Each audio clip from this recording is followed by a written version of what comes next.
Welcome to Backlot 605. We are on episode 25. I am one of your hosts. I am Casey. I'm Brian. And he's here once again, Mr. Brian. I'm always here. He's always here. I should be here anyway. Yeah.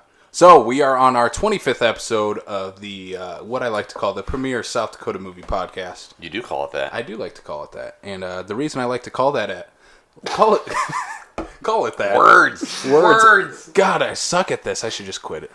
Anyway, the reason I like to call it that is because we like to bring on some awesome guests, and this week is not one of those occasions. Wow. Just kidding. Don't worry, I was going to say I wasn't special after you said I was special. Dick move. No, we are joined by Blake from Midwest Movie Talk. Thank you for being here, Blake. Thanks for inviting me. Of course. So why are you here? Because you invited me. Oh, that's right. Yeah, that's how that works, dumbass. So we had this idea jumping around with Hellboy coming out a few weeks ago.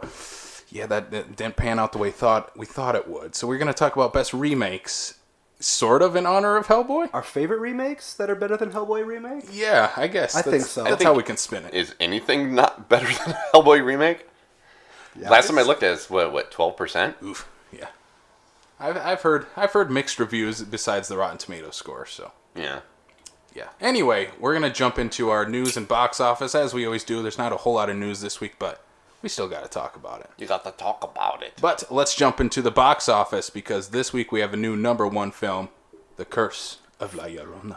Why the hell did a horror movie take over Shazam? I'm sorry. Because it's a horror movie, and no superhero movie opened against it. That's why, Brian. Well, Literally, if anything has been said in the box office this entire year, it's either a superhero movie or a horror movie that's going to come in at number one. Well, you're not wrong, and at least we know one thing's for certain. It's not going to stay there that long. No, it's not. But it did pull in over $26 million on a $9 million budget. Well, Is there a new movie coming out next week? It's a little indie movie, I think, okay. next week. Yeah. Okay. Called Endgame. yeah. Oh, okay. I haven't seen any previews for that yet. So I'll No, have to check none it at out. all. Or probably any of the predecessors. No. It's not part of any franchise at all. Not any 22 movie franchise. But a movie that is part of a franchise is this one, The Curse of La Llorona. It is part of the Conjuring universe, but you wouldn't know from their marketing because they didn't market that at all. Would it done any good? No, because it still made a shit ton of money for a horror movie. If they would have said that it's part of The Conjuring, if it would have actually done better? No, I don't think it would have really made a difference, but it's still kind of curious that they wouldn't market it as a Conjuring universe movie. I mean, it's an R-rated movie just like those, so... What studio puts out The Conjuring universe? New Line. So... Well, there's half your problem? I don't know. But I watched the movie this weekend. I'll try to get a review up here for it. I was not a fan of it. It's not very good. It's pretty bad. Yeah, well, you're also a horror snob. A little bit. But Which means then well, he knows what he's talking about. yeah. So it's You're not wrong. It's a bad movie filled with cliches and cheap jump scares. That sounds like a horror movie to me. That sounds like the definition of a horror movie. No. There is a difference between good jump scares and cheap jump scares. This is completely cheap garbage jump scares. Huh. James Wan does good jump scares. This one did not have that. I'll add it to the list of movies my wife is going to make me watch. There you go. She has a thing for horror movies? No, she has a thing for making me watch movies that I don't want to see. So You're going to watch this movie. No! Number 2 this week was Shazam, $17 million. Not too bad. No, not at all. No. No, actually, I mean, for being week 3, only took a 29% dip. That's actually pretty good. Yeah. That's probably everybody that's like, I don't want to go see this stupid horror movie. I'm going to go see a superhero movie. Or didn't realize it was R-rated, so like, we'll go watch Shazam. That could be. I had that when I went to watch the movie. A bunch of teenage kids didn't realize it was R-rated. which one? Curse of... I thought you meant Shazam. I was like, okay. Well, it's pretty... honestly, Shazam has more scary shit in it than The Curse of La Llorona does. Wow. Okay, and yeah. All right, and then the big Easter movie for the week, Breakthrough, $11 million. This faith-based movie. What? I don't know if this is a faith-based movie. This is a very It definitely faith-based movie. It definitely is. We got the preview at a movie we went and saw, and it heavily talked about God helping. She like It's uses probably not as bad as in terms of faith-based as Unplanned. Unplanned, yeah. Let's not talk about it. Number 4, Captain Marvel. Still sticking around that top 5, Brian. Nope, that's 6. No, that is 4. Well, it did go up, didn't it? Ha ha ha. It went up 5%. I think my prediction's going to come true next week. Yeah, Do we want to make a bet on it? What's your prediction again? Captain Marvel will stay in the top 5 once Endgame comes out. Yeah, I think. Is that number 4 this I think week? you're going to get a lot of people who haven't seen Captain Marvel yet, like myself, who will probably go see it while everyone else is going to see Endgame. Yeah. They'll go watch Captain Marvel. Hey, we'll go Captain Marvel this week. Next weekend, when it's not so busy for Endgame, then we'll go check it out then. See, I think everybody that is what you just said there is this week Captain Marvel, next week is going to be Endgame, and all those people went. Like, that's why there's an influx, but I don't think it's a matter of. All it has to do is either breakthrough. It's not going to beat Shazam, but it's got to beat Breakthrough next week to stay in that top 5. That's a possibility. Oh, excuse me. That was gross. Anyway, rounding out that top 5 Garnetto's in Burnson. is Little. Hey, at least they're in the black. At least for domestic, I still think it looks good. But it didn't bring in big money. No, it did not bring in big money. I still don't think it. One, it didn't. Regina Hall is somewhat of a name, but to the general audiences, they're not going to know who she is. Wasn't she in the Scary Movies? Yes. Yeah. It's But I mean, not that big enough a name. I mean, she's done plenty more other than just. But I like how you just immediately go to the scary movies. No, I'm just saying, like, if Probably if, what she's if, known right. for. If someone to ask who it was, be like, oh, she was in Scary Movies. But Yeah, so that rounds out our top 5 for the week. Brian will be wrong next week when Captain Marvel's still in the top 5. what's the bet again? I don't know. What should we have? Bet $1? Bet $1. $1 American dollar. I have $1 on me. All right, so there. You heard it live on the podcast after we recorded it. Let's jump to our news for the week. Not a whole lot going on, but we got a couple things we got to talk about. Of course, some superhero news to start it off. John Cena is in talks to join James Gunn's The Suicide Squad. I'm okay with this. Anything is better than Joel Kinnaman. You really don't like Joel He was Kinnaman. bad in that movie. There was far things much more bad about that movie than Joel Kinnaman. Not much. Dancing model lady was pretty bad, but Joel Kinnaman's acting was the worst. Thoughts? Yeah, I mean, I don't think he's good at anything. So. Who? Joel Kinnaman? Yeah. Oh. No. I enjoyed him in Altered Carbon. But obviously much more people must not have, because then with the next season he's getting replaced by Anthony Mackie. So a better actor. Oh, very much better actor. So John Cena, he definitely has to play some Invisible Man type in this movie. Why? Just to fit his character. Why? Because nobody can see him? Nobody can see him. That's the joke. No, he's going to play some big buff army guy. He's probably going to play some military dude like he did in Bumblebee. Because that's what... I want him to play a military dude, but he's super goofy, because John Cena can play that really well. So we want like the Marine meets blockers. Yes, exactly. God, I want to see his character from Bumblebee, but be a pussy like his character from the Amy Schumer movie, Trainwreck. Yes, Yeah. that's what That I would want to work see. too. That's what I want to see. I might have to go back and watch Trainwreck. With James Gunn behind it, I think he can pull out something good from John Cena. I mean, look what he pulled out of Dave Bautista. I mean, if we're going to take a apples to apples wrestling, Wrestler to wrestler.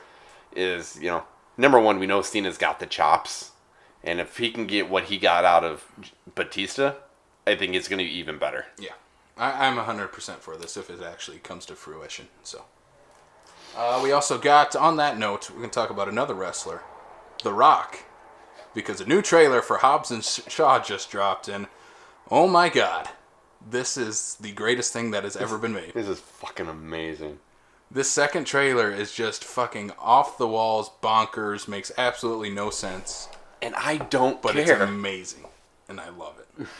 I have not seen it yet. I actually didn't even know it came out. So Oh, like I thought the first one made me want to watch the movie. The second one made me go, well, I was gonna go watch it anyway, but thank you because you definitely. Yes, I was the same way. I like watching the one trailer and then I'm done.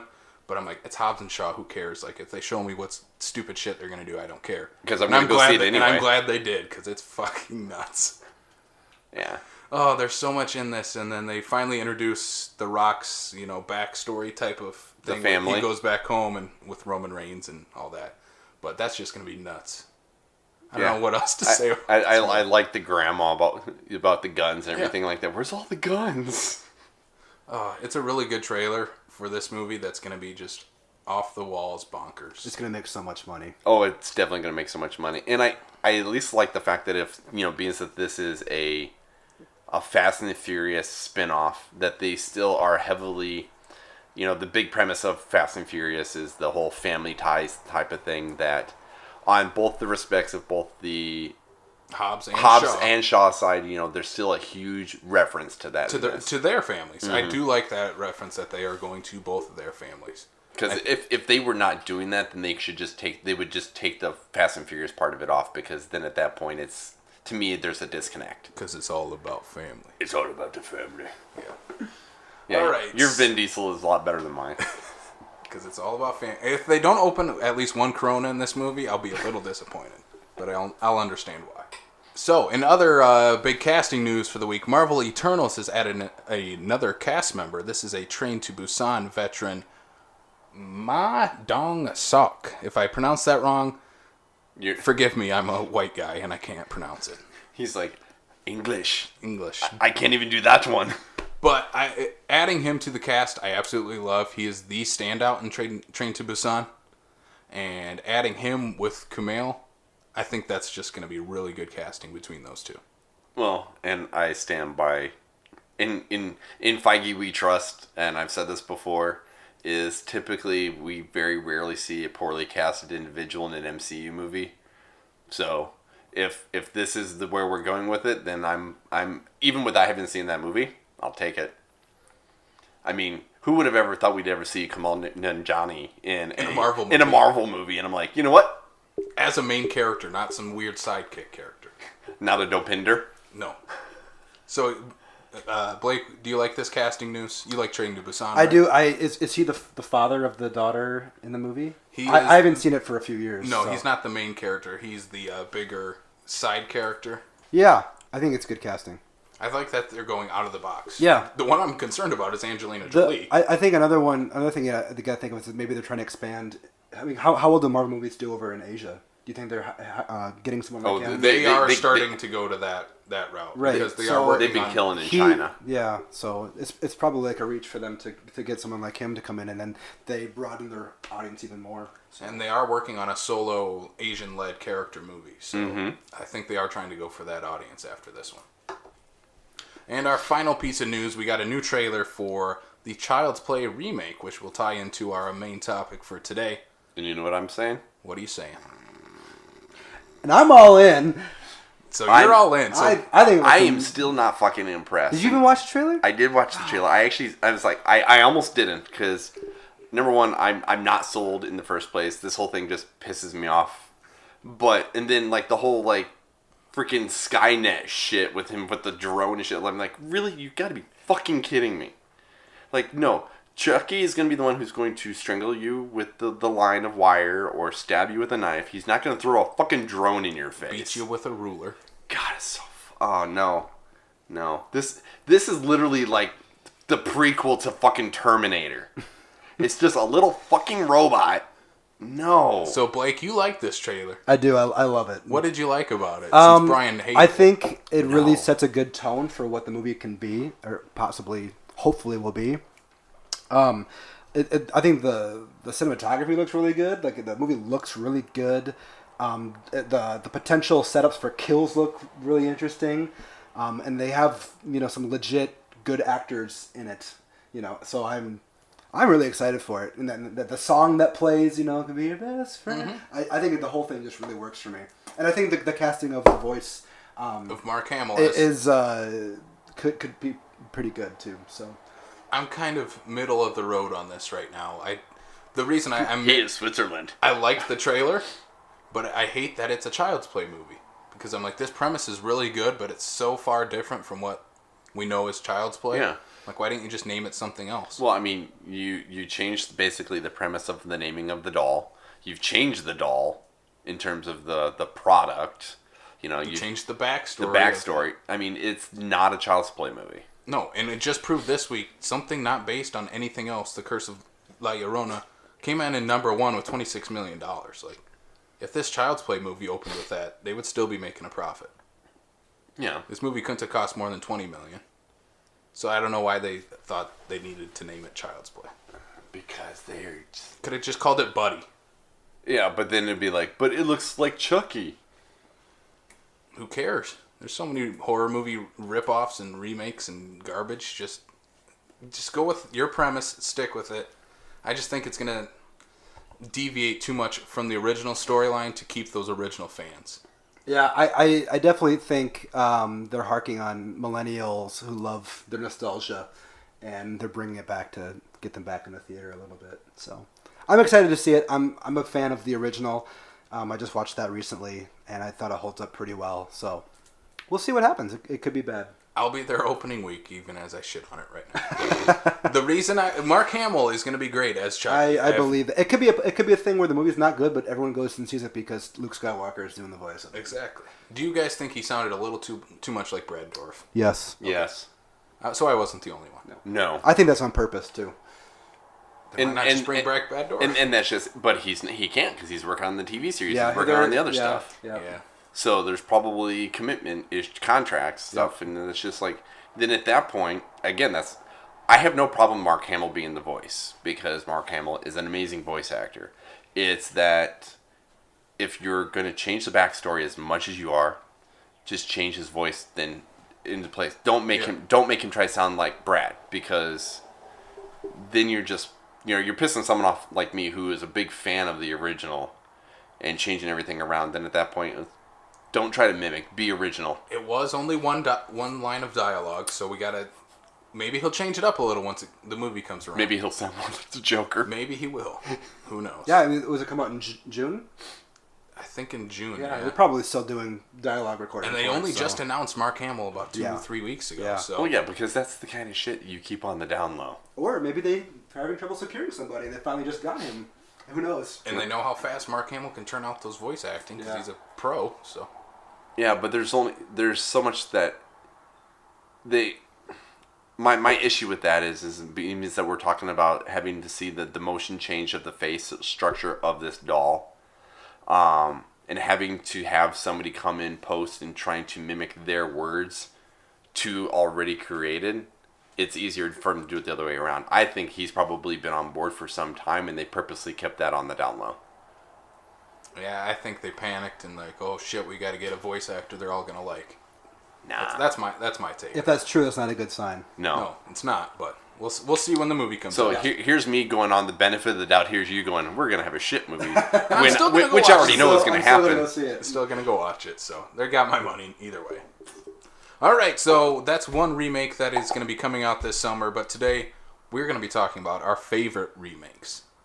So there's a list upon list that you can go off of. But all three of us, we came up with our top 3. So for me, I have no particular rhyme or reason to the top 3, but I kind of want to just jump into it because I'm really excited to hear what you guys have. So Cool. I'm going to let Blake start it off. Oh, okay. Mine may or may not be a top 3. Mine might be just be a quick, hey, here's what I came up with. Brian, you fail. Every fucking week, we know this. All right, Blake. This is true. What is is yours in a particular So order? I do have mine in a top 3 order, and I just want to preface by saying that I don't think these are the best remakes. They're just movies that I love, and I do think that all of mine are in fact better than the original the ones that I've seen. So Start with your number 3. Let's work up. My number 3 is "Let Me In" by Matt Reeves. Which is a remake of is it Swedish movie? I think so. Let the right one Let in. the Right One In, Mm-hmm. which I think is one of the best horror movies of the millennium. But I do think that Matt Reeves' remake is even better than that one. There's so much that I like. For one, it gets. Have you guys seen Let the Right One In? I haven't watched either one. I need it. Okay. They're on the list. For the people who have seen Let the Right One In, they'll know what I'm talking about. But Matt Reeves' version gets rid of the infamous cat scene, which kind of ruins a lot of momentum that the original had. I also thought that the kid actors were way better in it. I think it was Chloe Moretz, and then is it Cody Smith, the kid from The Road, is the other one. Oh yeah, Cody Smith McPhee or something. Yep. And so I think there's so much going for it. Like the tone of the film is like there's never a moment in the movie where you feel happy. And I really admire when a filmmaker is able to make me love a movie when you're sad the whole time. It's depressing me the entire time. So that's my number 3 is Let Me In, which came out about 5 or 6 years ago. 2010. Yeah, almost 10 years ago. Holy crap! 9 years ago. Yeah, almost 10 years ago. Yeah. So that is your number 3. That's my number 3. So those are both on my list.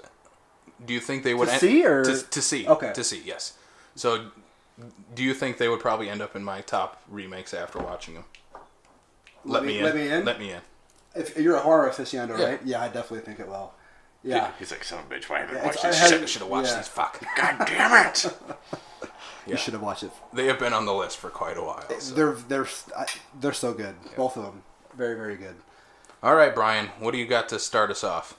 I'm probably get shit for this here, but I actually enjoyed it when it first came out and whatnot. Is Ocean's 11 to redo the I would want to say Brat Pack, but that's wrong. The Rat Pack. The Frat Pack? The Frat Pack? They definitely should have been in Brat Pack Ocean's 11. Now you say that. Yeah.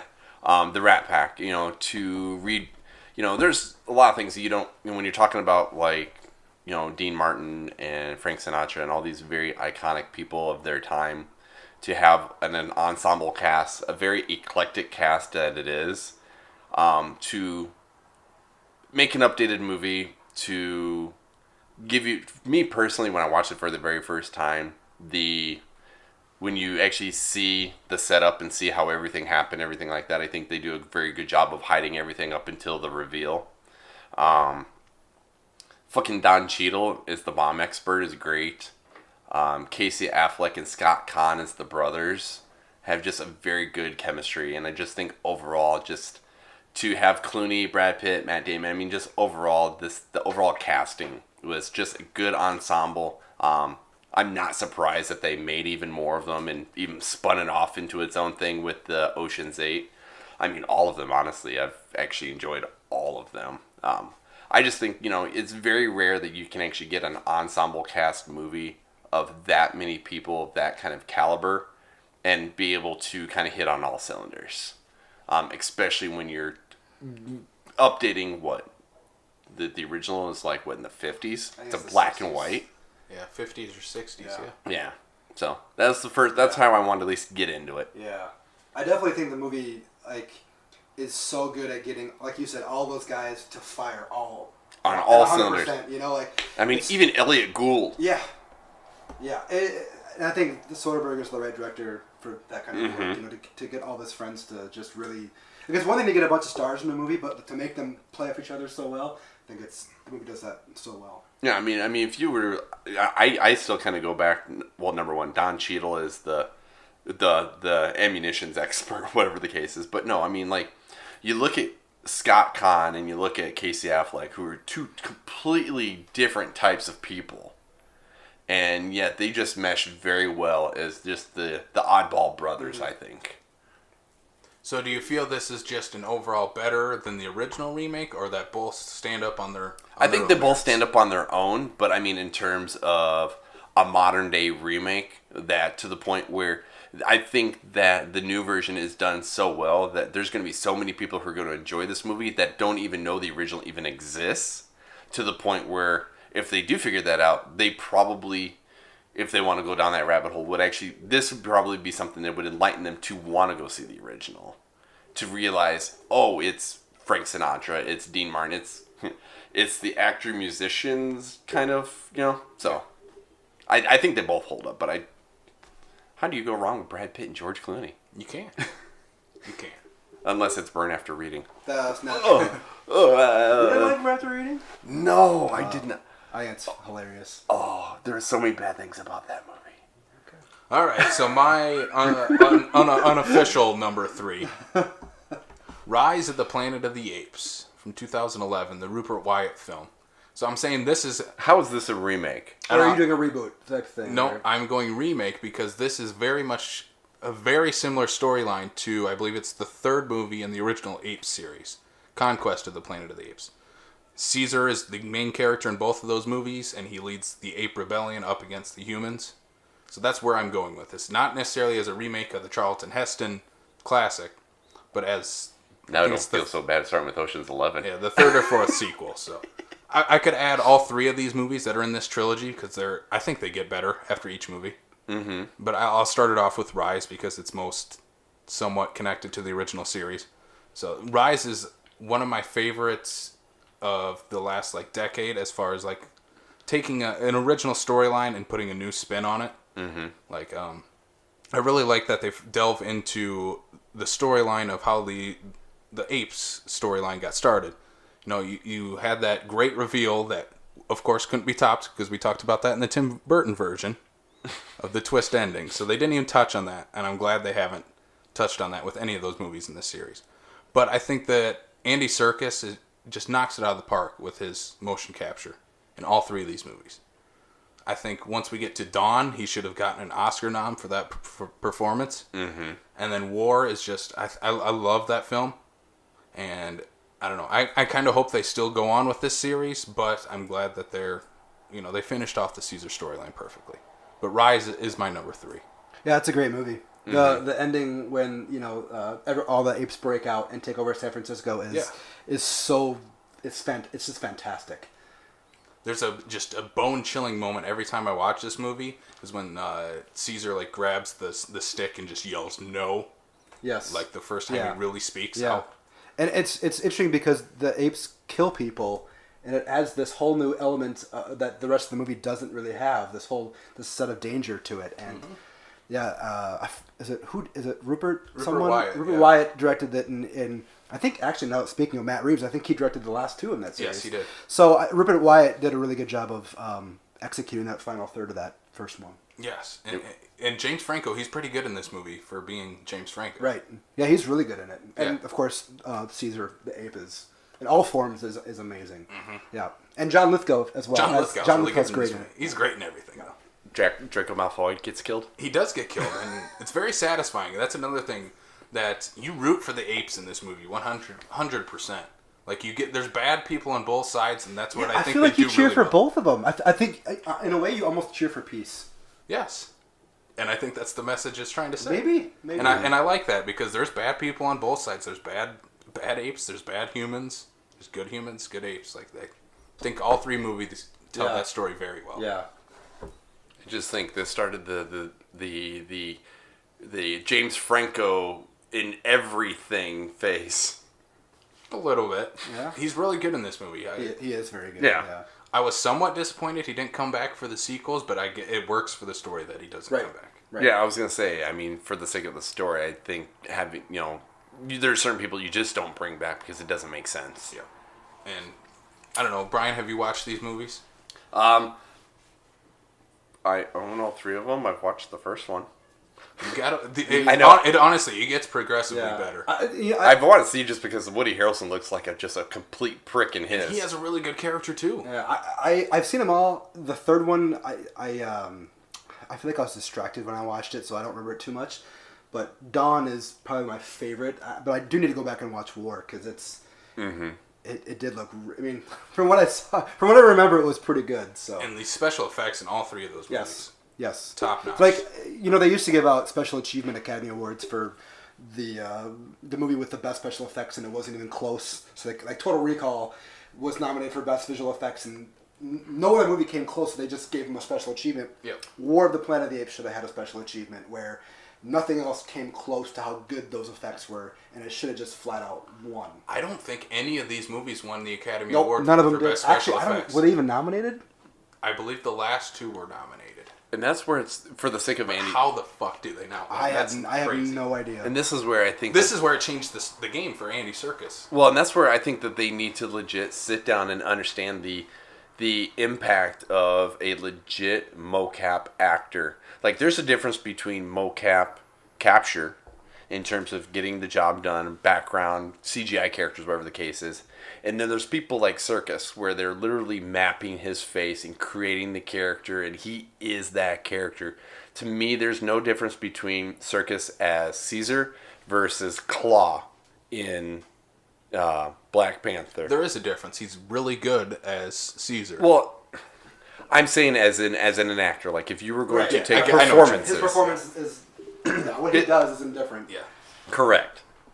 Because, I mean, if you're watching the behind-the-scenes video, he's on there, he's freaking crawling around like a fucking ape and doing all the movements. So, I mean, how many human beings could probably do what he's done? So you've only seen the first, The Rise of the Planet of the Apes. Correct. So the next two, there's hardly any, those are almost silent movies. Yeah, the third one, there's very little dialogue There's in it. very little. It's all lot in the face Yeah. for Caesar, Yep. and you can tell like how much emotion there is just from capturing Andy Serkis. Yeah, and the other actors too who play apes in it. Toby Kebbell in the second one is really good. Did you ever... Is he the evil He's ape? the bad ape. Oh my god, he has a sequence where he rolls up onto a couple of guards and he pretends to be drunk. goofy, and yes. it's so it's scarier than most horror scenes I've seen because the ape knows exactly what he's doing, and he knows what I'm talking about. Yeah, It's good. Very, he's really very good. It's very he good. Was, you need to watch this movie. Yeah, he was the guy that played Doctor Doom in that shitty Fantastic Four movie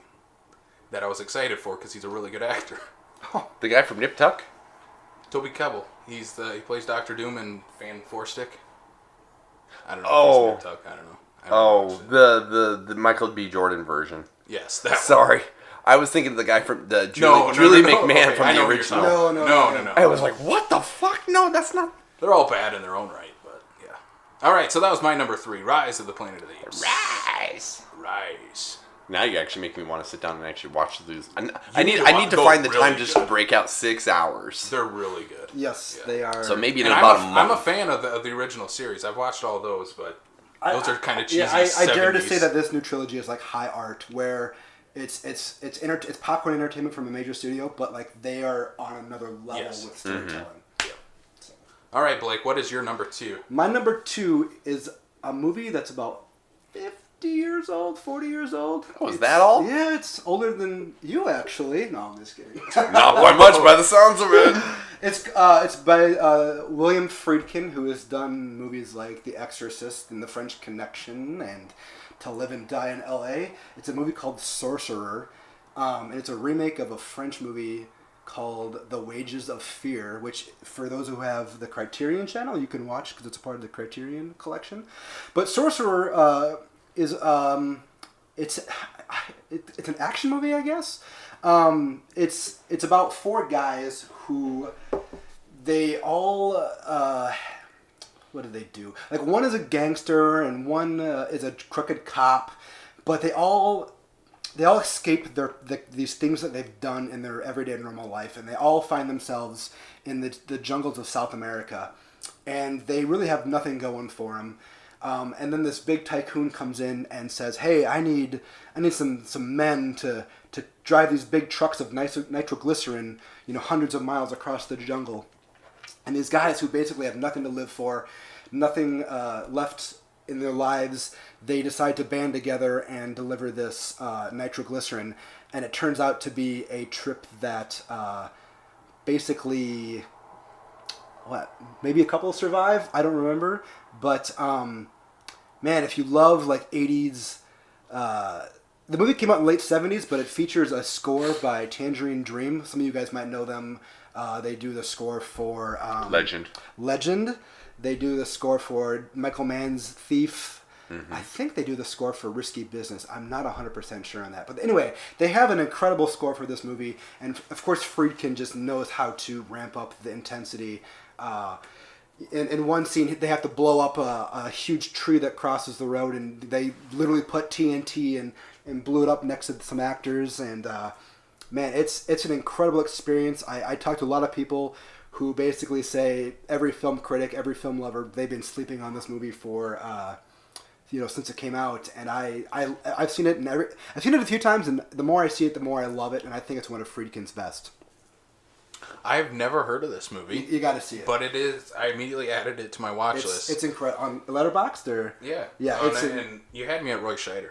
Oh, Roy Scheider's in it. Oh, I love Roy Scheider. Who else is in it? You have it pulled up. I got it pulled forget. up here. Let's see who else is in here. Bruno Creamer. I don't know. I've never heard of some of these. Roy Scheider might be like the actor. He of is the movie. the name. Yeah. Joe Spinell. Okay, I've heard the name. I can't picture movies or Yeah. other films he's been in. But yeah, Roy Scheider is the first build guy here on at least on. And Roy Scheider is absolutely fantastic. When is he bad though? That's true. That is true. And yeah, I think it's a great movie. I love Wages of Fear. I think it's a fantastic thriller, but I think this is even better than that. Awesome. It is in my list, so that is definitely something I'm What's the going to name check again? out soon. Of this movie? Yeah. Sorcerer. There we go. Find it. Well, no, you said it so fast, and all of a sudden I was like, fuck, I missed it. I do talk fast when I get excited, so. Yeah, I get it. I know. You were like 4 sentences in. I'm like, fuck, what did he say? Oh, yeah, I've never heard of this movie, but just your passion behind it. Yeah. I like when people get really Yeah. passionate Yeah. even about movies. It's I've never only a heard of. year older than me. Is that what it is? It's Oh. only a year older. And it's than only me. PG? Okay. This is also before. But this is also before Temple of PG-13. Doom. Were they? Yes. Temple of Doom's not the one that did it, though. Yeah, it was Red Dawn. It was because of Temple of It Doom. was because of Temple of Doom. Red Dawn was the first one. Yeah. Or Gremlins, one of the two. Because I was gonna say Might have been Gremlins. it's a Spielberg movie. No, the original Gremlins is PG. Are you sure? Yeah, because it's 1984, 1985 when PG-13 was first introduced. And Gremlins came out in '84. It's a I'm almost positive it's a Spielberg movie that created the PG-13. It was Temple of Doom. That was the cause of it. I'm pretty sure Doom Temple was- of Doom was the cause of it. So what we're arguing about is we just found out that Sorcerer is PG, and I completely thought it was R-rated because it feels like it's a pretty intense movie. So PG. because of Temple of Doom, Red Dawn was the first PG-13 Gotcha. wide release. Yep. On Three that months after Temple of Doom. As much as a little bit that I do know of Tangerine Dream, just as a little bit of a side note here, they probably have to be the biggest discography I've ever seen on any band or musician or anything like that on the planet. When I last looked them up, and this was even a couple of years ago, over 160 recordings. Wow. Because of all the soundtracks and all their own albums, everything like that. They're an They've been incredible rotating band. for like, what, Yeah. 40 years? They're an incredible band. All right, so that's your number 2, Sorcerer. The Sorcerer. Brian, your number 2. Yeah, because you were giving me shit earlier, and I actually accept that. I was going to go with Little Shop of Horrors. I guessed it correctly. That's not my number one, though. It's on your list, though. Yeah. All So right. number 2 is Little Shop of Horrors? Yes. Okay. I've never seen it, actually. The original or the remake? None of them. So the original's in black and white. Yeah. Was that with Jack Nicholson? Yes. Okay. For a scene. Oh, is that it? Hey, but who cares? It's got an 18-year-old Jack Nicholson in, High as a kite. if everybody thinks of Little Shop of Horrors, they immediately think of Rick Moranis or anything like that. They don't even realize this is a remake, a musical remake at that. Of a Roger Corman movie. Right. I mean, again, it was at the height of the cusp of when Rick Moranis and Steve Martin, all of them were on SNL and all this stuff. Just the oddball idea of a horror / comedy / musical, all wrapped into this here. I mean, Steve Martin as the dentist is Kills it. Absolutely kills it. Especially when you're just so used to that bright white hair and he's got the slick black, he's got the freaking motorcycle thing going on. And can only be topped by Bill Murray. Bill Murray's in it? Yeah, Bill Bill Murray, Murray has a small little He bit. plays the Jack Nicholson character. Oh, okay. As the So dental patient. One scene. One Bill? scene. The yeah. one scene. But he kills it. Yeah. It's Bill Murray. Yeah. Yeah. Yes. I mean, this is a star-studded cast. yeah. I mean, John Candy's in it. yeah, it's pretty much like half of the entire cast of like the original SNL is like, let's just go have some fun. Yeah. Yes, I mean, I've always been a fan of this, and when I found out it was at one point I actually had some, I don't know, it's like a weird direct-to-mail freaking DVD thing that I originally I had the original black and white version of Little Shop. I've never even been able to find it since then, and it's just like, It's public domain. You can literally just go find it on YouTube right now. at the time it wasn't, but It's always been. You can't always be.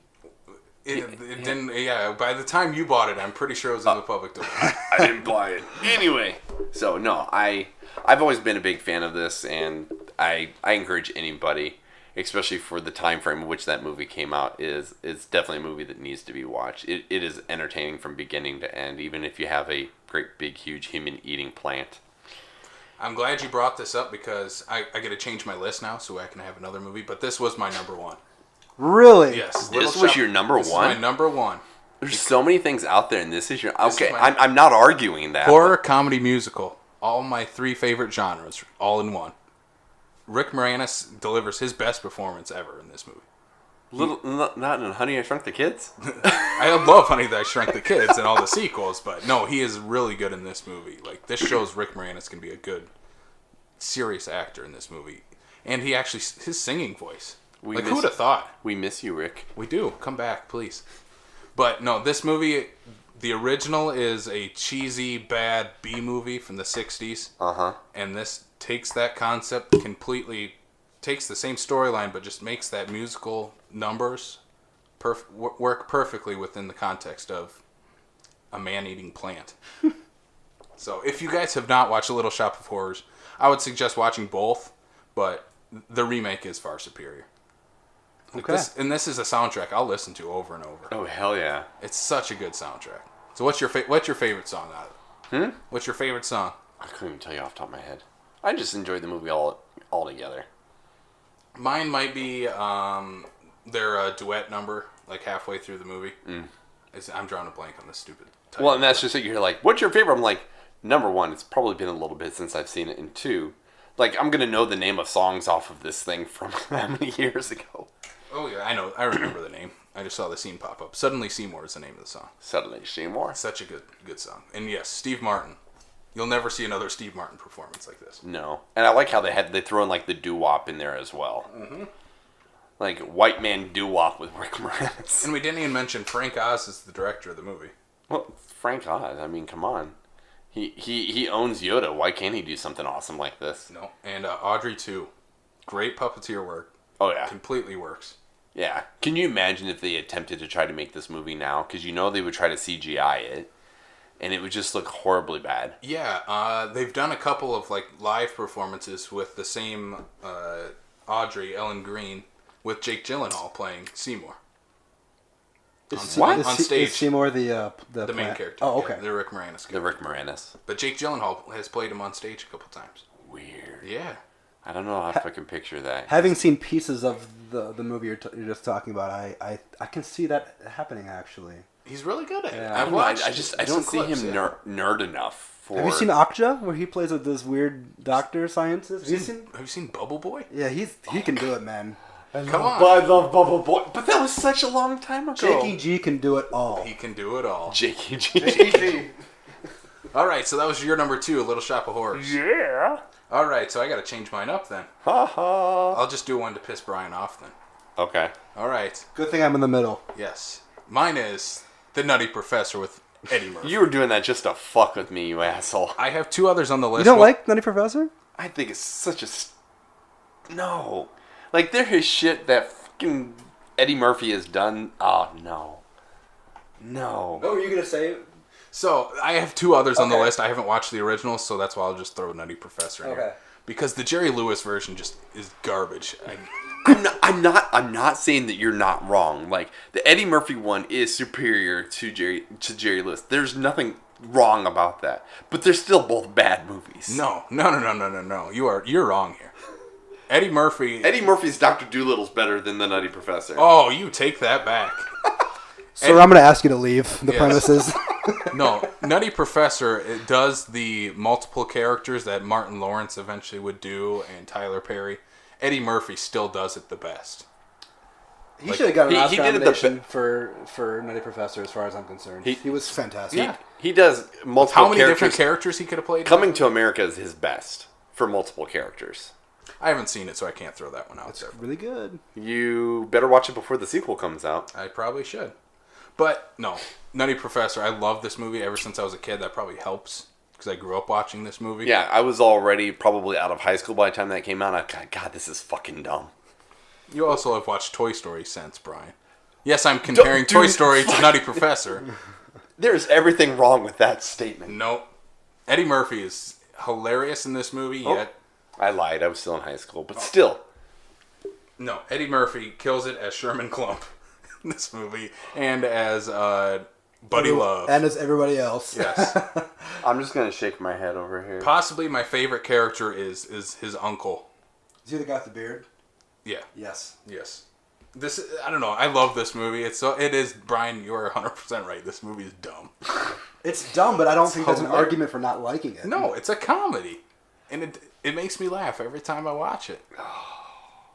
I remember crying, laughing so hard watching when I was a kid. So I feel the same way now. One of my favorite things is his training montage, and he has a couple candy bars in both arms. Yeah. He's lifting them as dumbbells and taking a bite. Like also, who is the comedian who rips them at the club? Dave Chappelle. Dave Chappelle.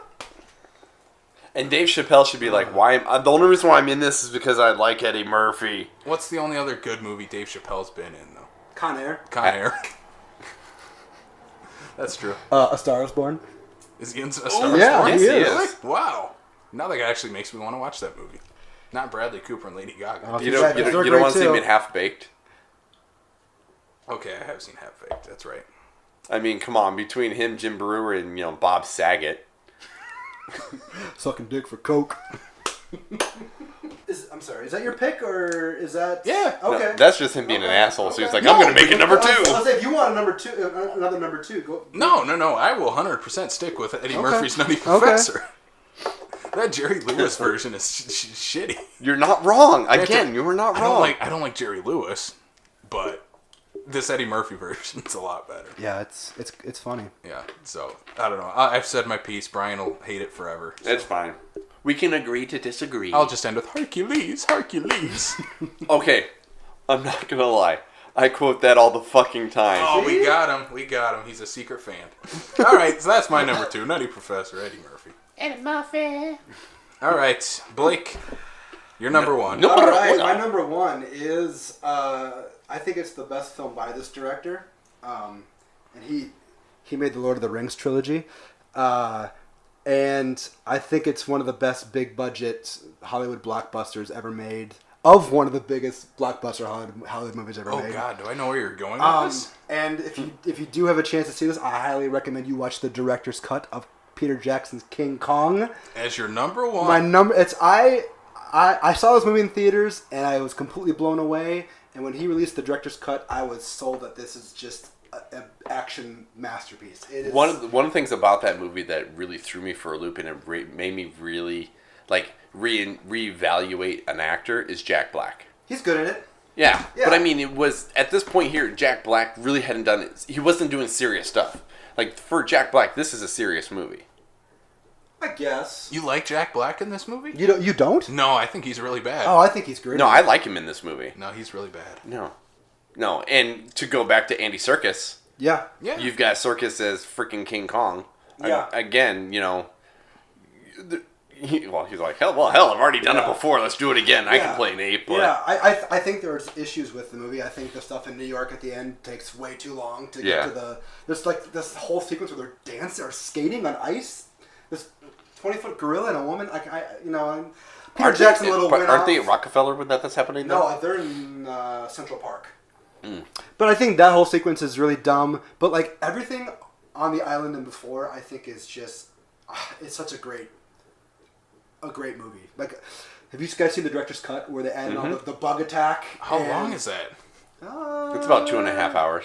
No, the original movie's over 3 hours. It's got to long. be. They added probably about 40 minutes into it. And Shit. it's the movie flies by. I mean, if I'm sitting there already for 3 hours, I'll stay for another 40 minutes. You got to see it. It's incredible. Yeah, that's my number 1. Peter Jackson's King Kong.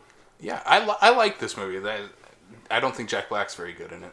He has a pretty bad line delivery. I think you should rewatch it and then consider what they're kind of making fun of like the Hollywood producer types of the 40s with that role. Oh, well, yeah, I get that from Okay. it. I just don't think he was. You don't think he got it? I Okay. don't think he got I it. think he totally owned it. I mean, I agree with you. I mean, he basically was playing almost like a caricature. Yeah. Of That's kind of what it is. of what the 40s director Yeah. and producer was. So I think and like I said, when I think of Jack Black prior to that, This again was a more of a serious content of a movie compared to. Did School of Rock come out before this?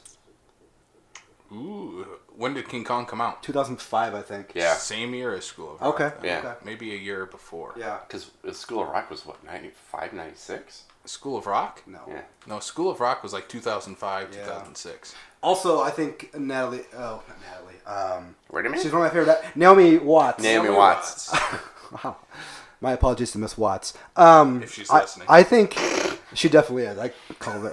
I told her it's gonna be on here, but I think like this was her big breakout movie for Hollywood as well. She did Mulholland Drive and 21 Grams, which she got a lot of critical acclaim. But I think this was the first movie where she kind of broke out and could show that she could carry a big blockbuster movie. What year did The Ring come out? 2001. Oh yeah, I guess I'm wrong. She was in the ring. You immediately said that. I was like, I'm pretty sure Damn, The Ring she came was out in the before- ring. Yeah, Mhm. that movie sucks. Oh. Sorry. So there's a bad remake Sorry. right there. There's. I didn't mind. Granted, Ringu is like fucked up.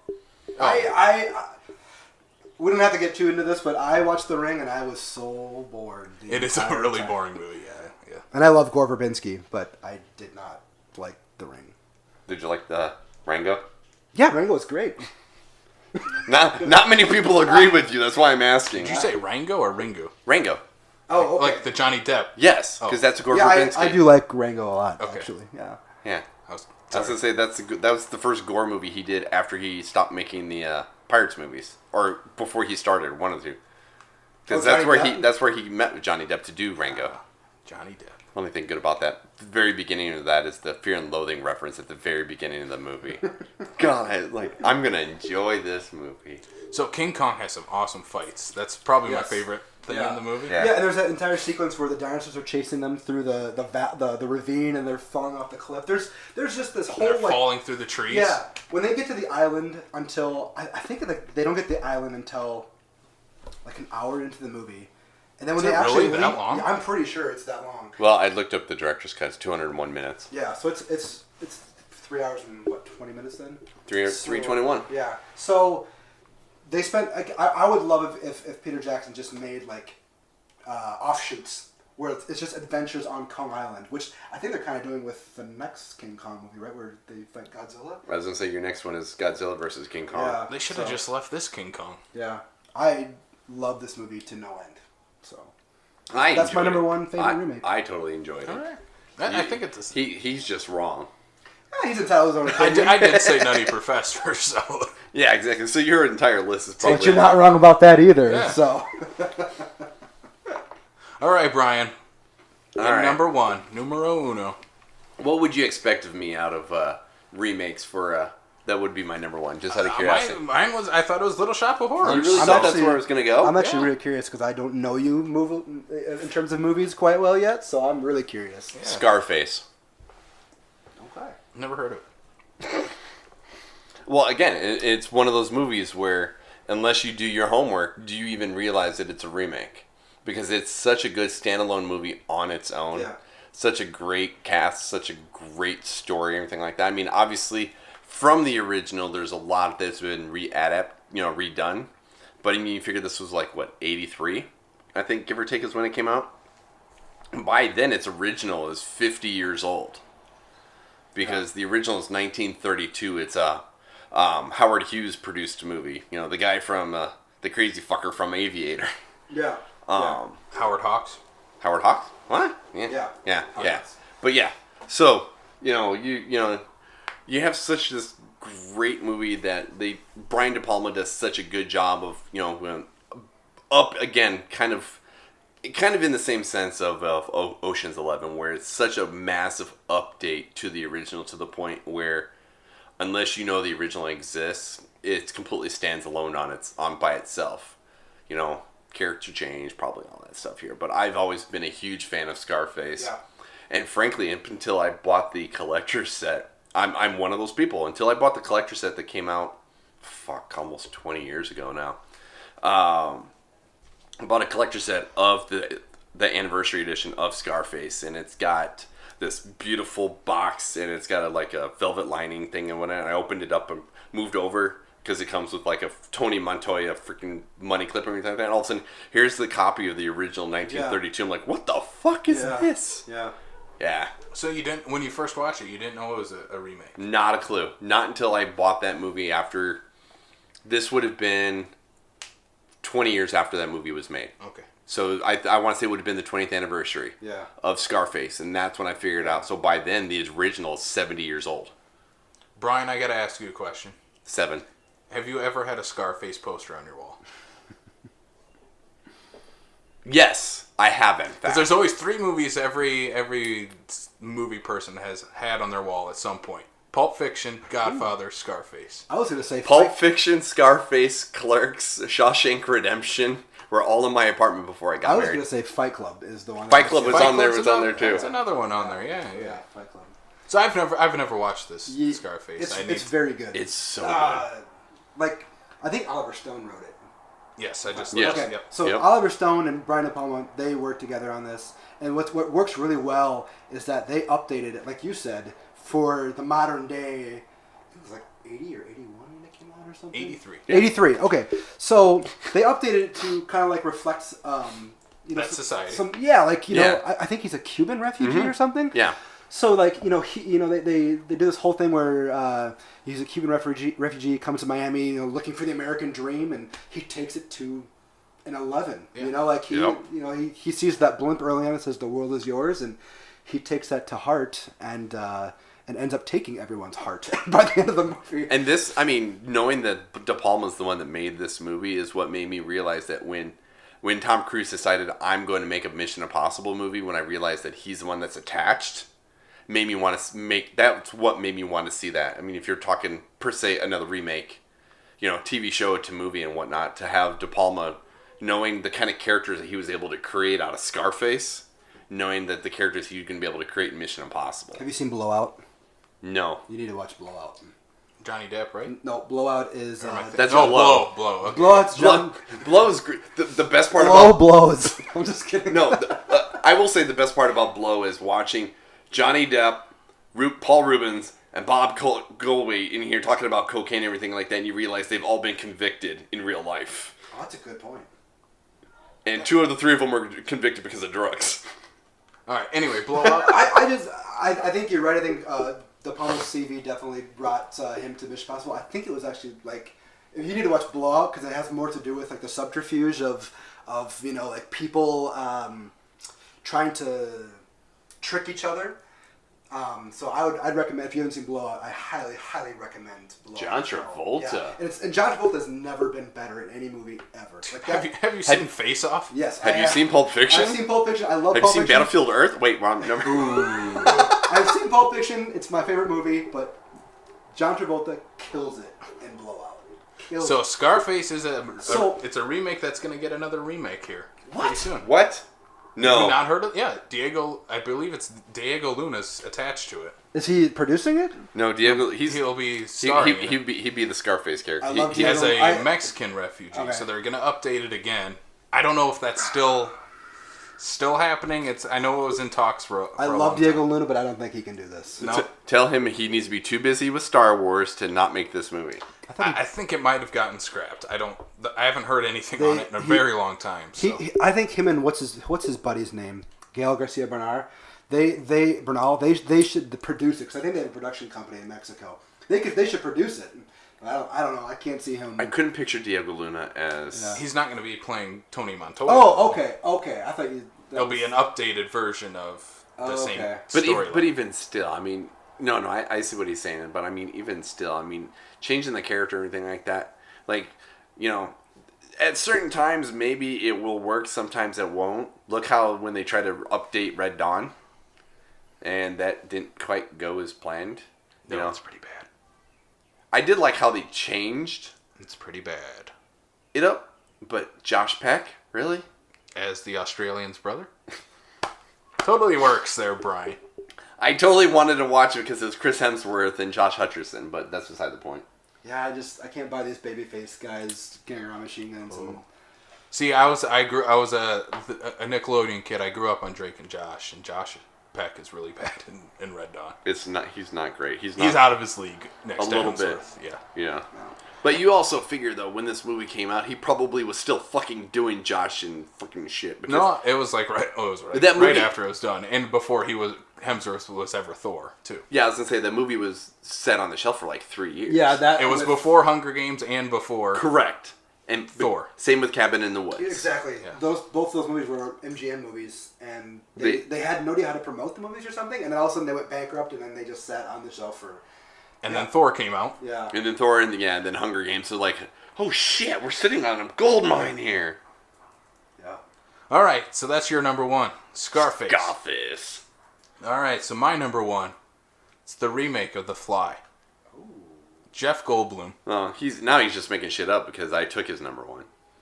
Hey, it was going to be my number two, I mean, but that's an incredible movie. this is I think it's a solid number one. It's a good solid number one. I think so. So the David Cronenberg movie. Solid number two. Jeff Goldblum has never been better. It's Goldblum at his Goldblumiest. No. Grandmaster. No. In a good way. Grandmaster's not a good way to do the Goldblumiest. But I love the special effects in this movie are so fucked up They're very good. and amazing. Like, they're some of the best I've ever seen. Cronenberg knows how to do, like, with the body Body falling apart. Yes. He's so good at it. And there's just a scene, like, that sticks in my head is, like, his ear is falling off. That seems so disgusting. It's so good. I perfect. agree. That's why I sit here and I say it's disgusting because of how, for the time especially, how good it looked. Because, I mean, you can get away with some of the special effects looking corny as they were because of how he was deteriorating and how he was changing. Like, his ear looks a little weird, but of course, if his ear is now more metamorphosing and changing and it's not going to look normal and then it falls off, it's got that gooiness thing or whatever that was going on. Yeah. Where it's like, the special effects for the time seemed to actually marry up with what he was trying to do. No, the special effects are top notch in this movie. I think they're great. Isn't there a scene with the dog, or is that the second one? We don't talk about the second one. I don't know. I've never seen the second one. Okay. Yeah, there's no Goldblum, so what's the point in watching it? Because he's already a fly by then. Yeah, it's true. He's dead. I'm trying to see who did special effects. I love how the movie kind of shows this guy who you really like a lot, but you know his outcome, and you feel so sorry because the movie is not going to deviate from his downfall. No. And Gina Davis is so good at it. Who is like we're kind of Gina Davis. We're watching this guy just lose everything, you know, and by the end when the ending happens, you feel really sorry for everyone involved. Yeah, so, it's a remake of a Vincent Price movie from the 50s, and during a time where there was a lot of science fiction, a lot of like science fiction experiments type of movies, and that one's like he literally turns into a fly and his face looks like a giant fly. Yeah, it's a little cheesy. It fits for the time it came out, but this is a perfect update of that storyline, and he just looks disgusting in the best way possible. Yep. I was going to look up The Fly just for... I have The Fly, but I just want to look it up just for the sake of argument, and so obviously brings up multiple options, and like, now I understand why nobody watched The Fly too, because it's Eric Stoltz. I love Eric Stoltz.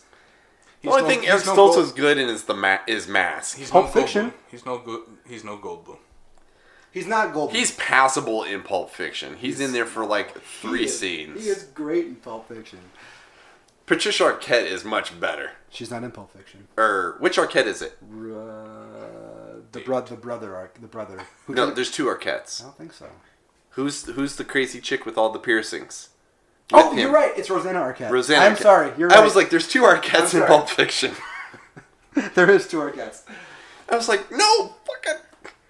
That's the problem with the Arquette family is there was so many of them. You're like, Patricia, Rosanna, is it that one? Is it that one? Is it the guy or is it the girl? Yeah. Or in regards of Alexis Arquette, is it the guy or the girl? Yeah, I don't know. I was like, Eric Stoltz is. I have not seen the sequel to The Fly. Okay. It's sitting on like my Netflix queue, but I'm like, is it on Netflix? It might be. I don't know. It was at some point. I know that. Okay. It's not something I'm jumping at the gun to go watch. Yeah, I was gonna say I really have no intention of ever watching it because the Cronenberg movie is so good. It is. It's great. So yeah, that's my number one remake of all time, The Fly. I think it's a perfect modern adaptation of that original '50s movie. I have not seen the original. Have you seen the original? I have. Yeah. It's cheesy. It's fine. It's a cheesy '50s. I was gonna say, it's a Vincent Price. Yeah, movie. exactly. Yeah. I've only seen the Pit and the Pendulum, I think. Yeah, I love Vincent Price, but yeah, it's it needed an update, that's for sure. So, all right, let's throw out a few honorable mentions before we wrap this up.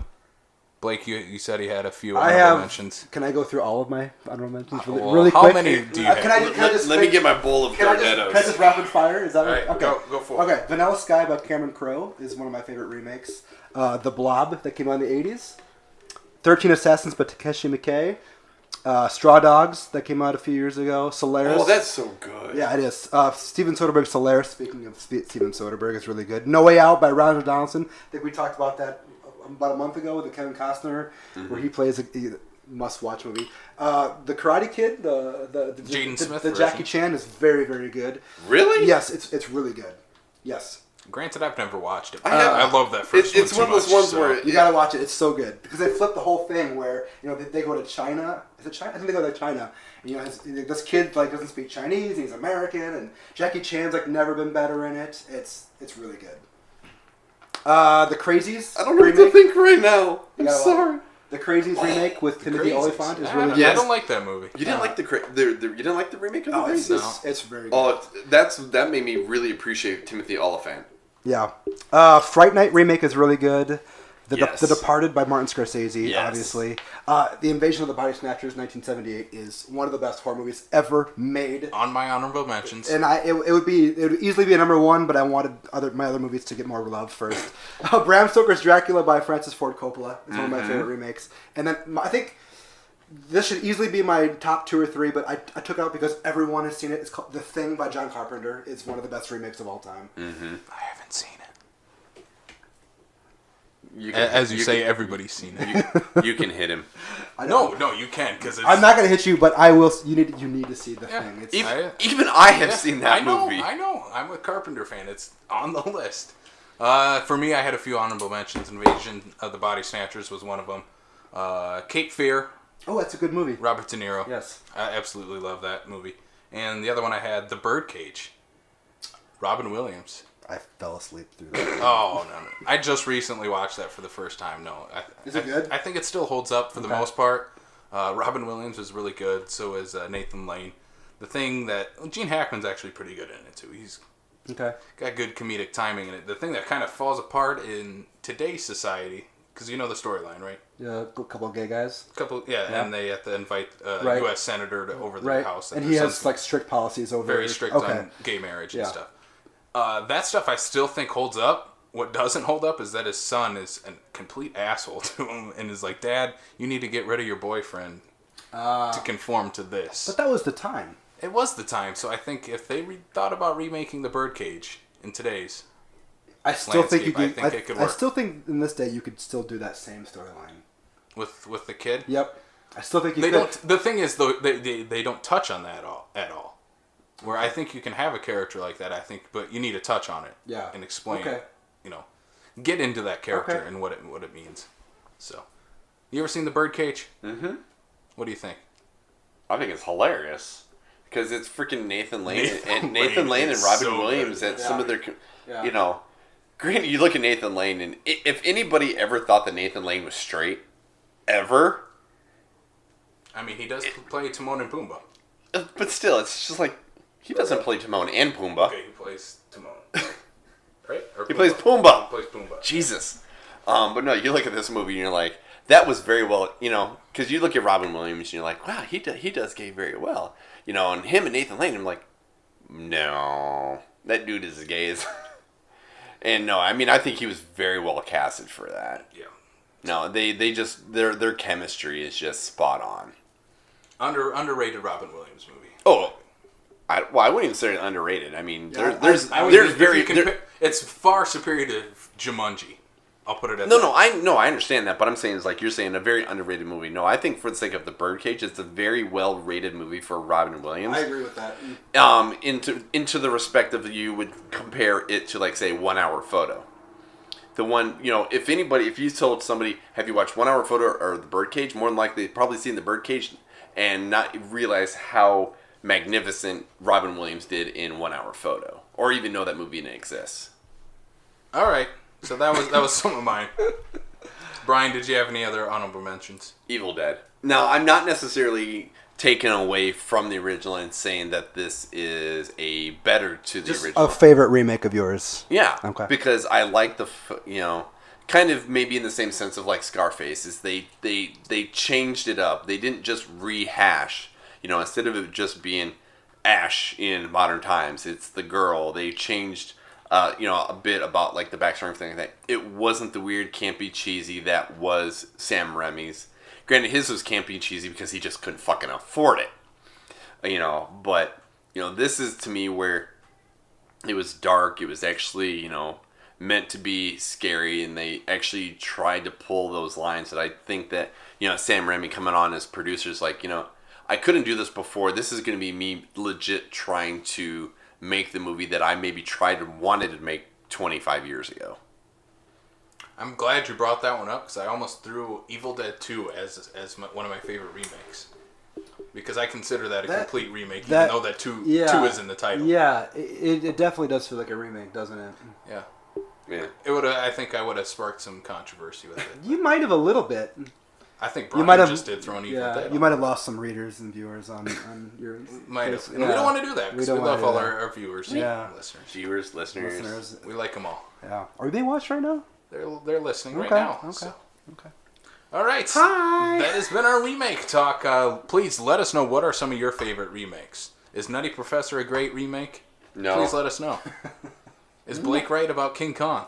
Yes. It's a good I'm just going to disagree with you, period. Does Brian hate Little Shop of Horrors? No. All right. God damn it. All right, so that's been the show. Thank you all for listening. We got to wrap it up with our plugs. Please follow us on Facebook, Twitter, Instagram. Follow us on social media on those sites. Please check out backlot605.com. Latest movie news, reviews, articles.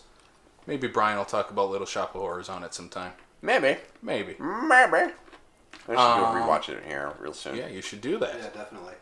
Please check out the podcast on Apple Podcasts, Spotify, Stitcher, Google Play, and YouTube. Check out the movie group page that we started on Facebook, Sioux Falls Film Community. Blake is a part of that. Yes. Please come and post all your loves and hates and everything you want to talk about, and we'll engage you and tell you you're wrong or you're Blake right. will fight you because he hates movies. We want them to come and be supportive, not be like, fuck you, leave, No, bitch. we want a hateful group. No. Nope, we like to share the love of movies. Yep. Even if they're bad, we all love them anyway. Yep. The Nutty Professor. Even if it's bad, Brian still loves it anyway. What else do I got to plug, Brian? I think I got most of it. I think you got it all. Yeah. We also got to plug Andy at Fat Dude Digs Flicks. Yes. Andy watches a You shit got to get ton him of on the movies. show sometime. We definitely We do. definitely do. After his last review, I really want him on because he gave Thanksgiving a 1.5. I talked to him about that. I think he's wrong about that. So I told him that the movie is terrible, yes, but that I do love that movie with all my heart, and he did say that he enjoyed it. Okay. I'll still fight him on the 1.5 rating, Okay, though. okay. What would you give it? I'd give it a 5 out of 5. Along with The Room and Troll 2. It's in my favorite best worst movies, so. Yeah, that's such a hard thing to gauge. So I we know, need to Greg. we'll have to do a big So Andy, if episode. you're listening, we need to talk about Thanksgiving. Thanksgiving, and then we'll jump on and talk about Thanksgiving 3 sometime. He did Andy. just do Buffy the Vampire Slayer for Last Stop CD Shop as well. Yes. So Blake, where can they find Midwest Movie Talk? On Facebook only. That's it? Yeah, I Come on, Blake. I know. Well, I deleted my Twitter account and Instagram. I don't use that much, so just on Facebook. Nice and simple. Yep. You can find, however, my friend Jameson, who I write with. He has his own webpage, ST Film Thoughts. If you just want to do a quick Google search on that, he does post all of his stuff on there and Midwest Movie Talks. And him and I are talking about doing a podcast at some point, but we just have so much going on right now that that's on the back burner for most things. But In the meantime, you're always welcome here. yeah, well, thanks for having me. I had a great you are time. always welcome within the Schmuck Club. Yeah, just don't invite me on for Tim Burton episodes. Otherwise, We've already done that. We We're- did we- that, so you're Don't- good. You're don't good. ever- You're good. We've moved on. Speaking of stuff going on, we got to give a quick update. We won't have an episode next week. Probably the week after. We'll do a full Avengers spoiler talk. Gives us enough time to watch it, at least probably twice for some of us. Yeah. So we're moving studios. That's what we're going to put it at. We're being a little busy. A little busy with stuff like that. So we're going to come back bigger and better than ever. If anything, it actually works to our advantage because, next week we would just come in and just start obliterating and, breaking everybody of Avengers and everything like that. This gives them time to go watch it and let us be part of the Avengers silence. Yes. So keep the silence. Go check it out, and we'll be back here in 2 weeks. The Avengers demand your silence. We demand your silence. So no, thank we you. don't. The Avengers do. I demand their silence, Brian. Damn it. We will be silent. Yes. So Blake, thank you once again for being on. Thank you very much for having me. We'll definitely have to have you on and fight some more horror movies talk. Yeah. Brian. You and your fucking horror movies. Okay, thank you. That's your outro. That's all you get. Is that what you were waiting for? That's all you The get. show should end right there. That's all you get.